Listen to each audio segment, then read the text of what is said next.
But a certain man named Ananias, with Sapphira his wife, sold a possession, and kept back part of the price, his wife also being aware of it, and brought a certain part, and laid it at the apostles' feet. But Peter said, Ananias, why has Satan filled your heart to lie to the Holy Spirit, and keep back part of the price of the land? While it remained, was it not your own? And after it was sold, was it not in your own power? Why have you conceived this thing in your heart? You have not lied to men but to God.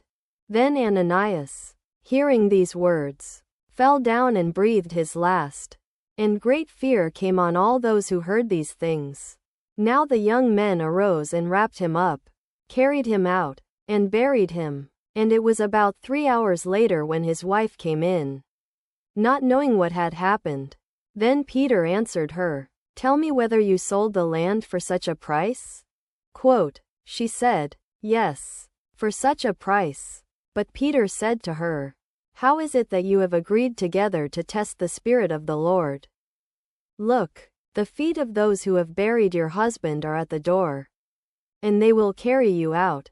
Then immediately she fell down at his feet and breathed her last. And the young men came in and found her dead. And they carried her out and buried her beside her husband. So great fear came upon all the church, and upon all who heard these things. And by the hands of the apostles many signs and wonders were done among the people. And they were all with one accord in Solomon's porch. Yet none of the rest dared join them. But the people esteemed them highly. And believers were increasingly added to the Lord, multitudes of both men and women, so that they brought the sick out into the streets and laid them on beds and couches, that at least the shadow of Peter passing by might overshadow some of them.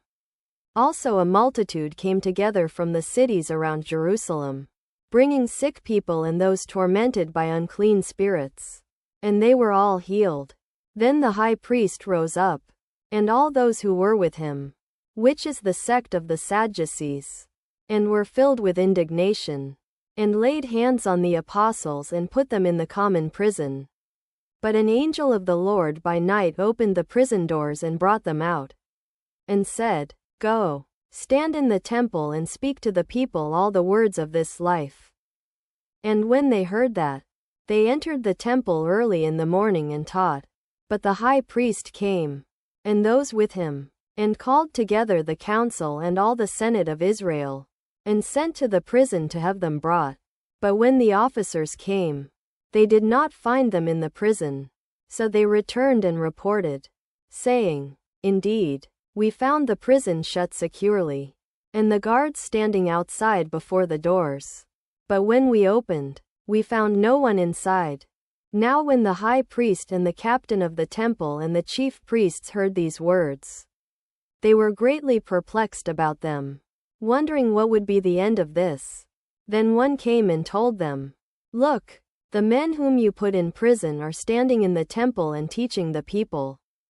Then the captain with the officers went and brought them, but did not use force, for they feared the people, lest they should be stoned.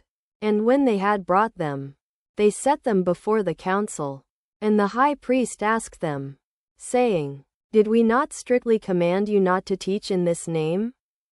And look, you have filled Jerusalem with your doctrine, and intend to bring this man's blood on us.